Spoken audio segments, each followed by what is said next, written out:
Now that the college basketball season has finally started, it always means intriguing games this first month of November, especially UConn vs BYU, Kansas vs Duke, and Tennessee and Houston. Early ranked season matchups always put a spotlight on teams, but how about those supposed easy non-conference games that top teams play? Whether it be small D1 teams or lower level NCAA teams, these games are supposed to get ranked teams ready to play and start to gel together. However, I found 6 times where these supposed easy games weren't easy for the top 25 team. For this first game, I'm taking it back to the 80s. Why, you may ask? Well, this may have been one of the greatest upsets of all time that people don't remember. It's the year 1982 and the Virginia Cavaliers were led by legendary coach Terry Holland and future NBA players in Ralph Sampson, Othell Wilson, and Rick Carlisle. These Cavaliers for the 82-83 season were the preseason #1 team, and through their first 8 games, it was looking like it was going to be an easy season for the team. Went 8-0, winning by an average of 22 points while beating ranked Georgetown and Houston squads. And Game 9 in Hawaii was looked as a layover game stop for Virginia as they just played previously mentioned Georgetown and Houston in Tokyo. Virginia were set to play small NAIA school Chaminade University of Hawaii 2 days before Christmas. Chaminade was 9-2 at the time and just lost to the team with a losing record days before. But even though this game was not televised, the arena was half empty, and the guy assigned to guard Ralph Sampson was 8 inches shorter, these Silver Swords were about to show the college basketball world something else. At halftime, the game tied at 43-43, which already outscored their past matchups versus Virginia where Chaminade scored just 16 and 25 points. However, it looked like the Cavaliers figured out how to play again because with 11-14 in the second half, the score is 56-49 in favor of Virginia. But Chaminade's next possession saw an alley-oop to 6'2" Tim Dunham over Ralph Sampson. Chaminade gained the lead and held it all the way to a 74-72 game with 35 seconds left. Virginia gained possession of the ball though, but missed 3 field goal attempts along with having a carry violation, which resulted in Chaminade making 3 free throws from Virginia having a foul, and the game ended with a 77-72 upset victory for the NAIA school. Many publications called this the greatest upset or biggest upset in college basketball history, which they were not wrong to say. Many people at the time didn't know about the result until 2 days later as it ended at 3 a.m. Eastern Time. Next game is a bit more modern as in 2006, the preseason #3 team took a tumble.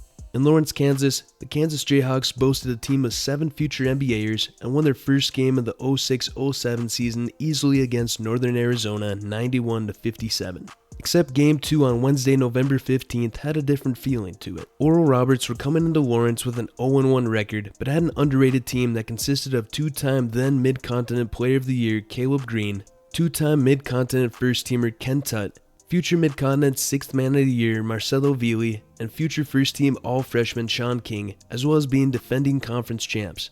So this Golden Eagles team was no pushover, and they showed that from the start of the game, with also the help of Kansas's bad play. Kansas missed 11 of their first 17 shots and had 10 turnovers, which led to a 28-18 Oral Roberts lead at the start. Oral Roberts kept building on the lead, which led to a 39-34 halftime score. Marcelo Vili of the Golden Eagles made sure Kansas weren't going to have a good second half, as he made his first 7 3-pointers and where the Golden Eagles had their largest lead of the game, now with that being 11 points with 9 minutes to go. However, Kansas did cut the lead down to 72-69 on Russell Robinson's free throws with 1 minute left, before Tutt sealed the game with Oral Roberts' 11th 3 of the game, and 2 free throws leading to the final score of 78-71. This game probably should have gone the Jayhawks' way, but fundamentals hurt them in the most. Kansas outscored Oral Roberts 42-16 in the paint and managed 8 fast break points to the Golden Eagles 2. However, KU had trouble converting his free throw attempts, shooting 11 for 21 from the charity stripe, and its 19 turnovers translated to 21 points for the Golden Eagles. This loss became Kansas's only 11th loss at home in their last 176 games and dropped the team down in the rankings to number 10. Both teams still had successful seasons after this, but I don't think anyone had this upset on their early season list. 2 years later in 2008, the 2K Sports Classic had some fireworks. The Michigan Wolverines were in the downswing with the basketball program, missing the previous 10 March Madnesses and coming off a bad 10-22 record. But their 08-09 was starting off good with 2 wins. Beat against lower level teams, yet an early season tournament saw their first tough matchup of the season, number 4 UCLA Bruins. This UCLA team consisted of NBAers Darren Collison and Drew Holiday, as well as bucket getter Josh Shipp, and the game was going how many would expect.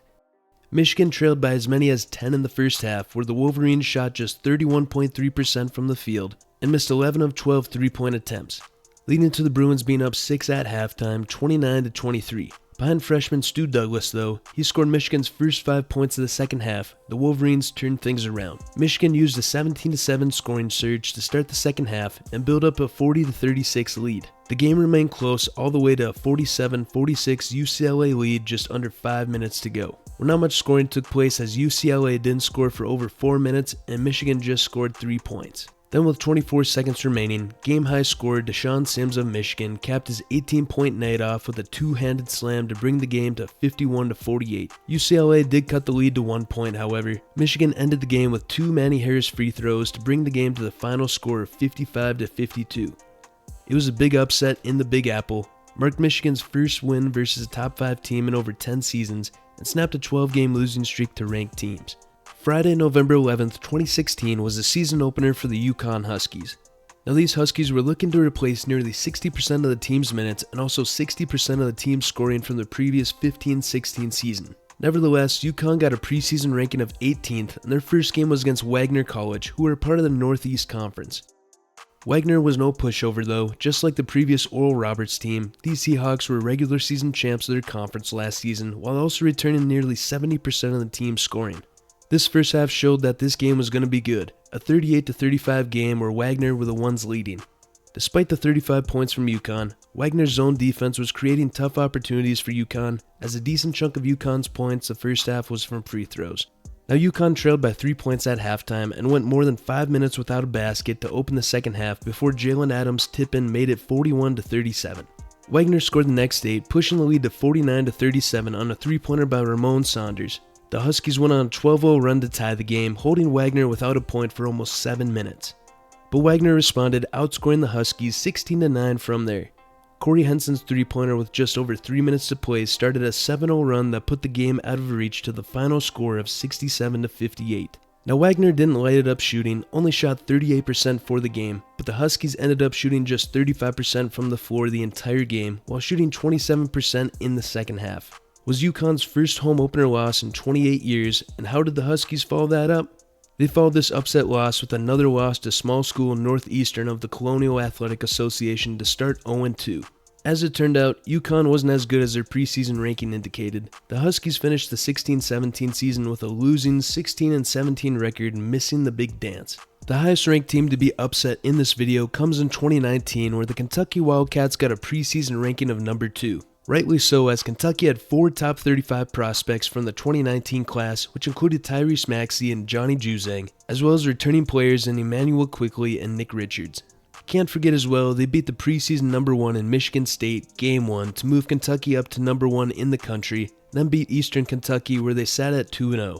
Their matchup for Game 3 was against the Evansville Purple Aces, a team who was picked in the preseason to finish 8th in the Missouri Valley Conference. Evansville were 1-0 with that being a victory over Ball State, and then saw themselves in Lexington. This first half was dominated by Evansville's Sam Cunliffe, a transfer from Arizona State and Kansas, as he had 15 first half points off the bench, which helped the Purple Aces have the lead 34-30 at halftime. Kentucky came out slow the second half, all the way to a 44-37 Evansville's lead. Tyrese Maxey then pulled Kentucky to a tied ball game by scoring 9 straight for the Wildcats to bring the game to 46-46 after 2 Kentucky free throws. The Wildcats led 48-46, and this would be the only time Evansville were down in the second half. A bunch of close basketball until Evansville was up 65-62. Maxey made a layup with 8 seconds remaining to bring the game to 65-64. In the end, it came down to the final 6.8 seconds, where Evansville's Sam Cunliffe went to the free throw line with a 1-point lead. After Cunliffe hit both shots, Tyrese Maxey missed a 3-pointer at the buzzer to seal the game's fate of a 67-64 upset. Kentucky's loss marked the first time an AP number 1 team lost at home to an unranked non-conference opponent. The Purple Aces matched the 3rd largest betting upset in a game between 2 Division I teams over the past 15 years after entering the contest as 25-point underdogs. Neither team played even well this game, with Evansville shooting 38% from the field, which ended up being good enough to top the 37% of Kentucky. But Evansville did out-rebound and outscore Kentucky in the paint, and just seemed to play with energy all 40 minutes of the game. Preseason polls are right about Evansville though. They finished the 19-20 season with a record of 9-23. They just played better that one night against Kentucky. The final upset comes just 2 years ago in the 23-24 season. Preseason number 4 Michigan State were led by 3 seniors in Tyson Walker, Malik Hall, and AJ Hogard, who were all looking to improve on the previous season's 21-13 record. Their opponent, the James Madison Dukes, who had a recipe for a great upcoming season. A lot of players coming back and having seniors lead the team, which indeed helped Game 1 of the season, as Michigan State were actually down to James Madison by 13 points at one point in the first half, with that being 23-10 with 8 minutes to go. But Michigan State outscored James Madison 23-14 in the final 8 minutes to bring the game to only a 37-33 lead for James Madison, even with being out-rebounded by 6 to the Dukes. Right out of the break, Michigan State scored 8 points to finally give the Spartans their first lead of the game, 42-41. Even after MSU extended its lead to 6, the Dukes just refused to be put away. JMU guard Michael Green III nailed a 3 to cut the lead in half, followed by a paint bucket to trim the Spartan lead just to 1. With 3.5 minutes to play, the Spartans led by just 2 over James Madison. After a solid amount of back and forth, Tyson Walker scored 8 straight points for the Spartans, capped off by a crucial steal for an easy lay-in going the other way. However, the Breslin center fell quiet as TJ Biggerstaff nailed a 15-footer to tie the game with 30 seconds left. Walker tried to iso ball it for the win in regulation, but was stood up by great defense, meaning it was overtime and where this was a back and forth OT the entire way. Until the 10-second mark where James Madison hit a 3 to make the game 78-74 to eventually seal the victory 79-76. Free throws hurt the Spartans as they went just 23 for 37 from the line. Fans probably should have saw this coming as James Madison had 4 of their top 5 scorers be seniors, with junior Terrence Edwards leading the team. These Dukes actually went 32-4 this season compared to Michigan State's 20-15. Most early season upsets have no real impact on the ranked teams it came against. It mainly comes down to the ranked teams getting new players and the teams taking a little bit of time to gel together for the regular season. So if your favorite team loses this early in the season to a lower level opponent, I'd say don't sweat it, as many teams will bounce back from this loss. Just don't be 16-17 UConn. If you wouldn't mind hitting the like button, the subscribe button, and hitting the bell notifications. Thank you.